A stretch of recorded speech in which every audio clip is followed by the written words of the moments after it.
นกครับเต่านกพร้อม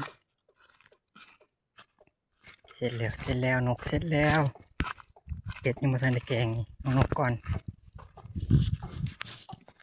เห็นมันไปเรียบร้อยเสร็จแล้วโอ้ยไปพุ่นนะ2 โตหัวบินไปเลยอันนี้ก่อน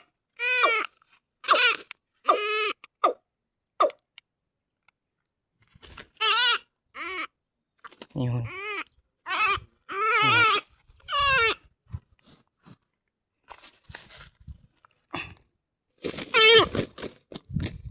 เสร็จ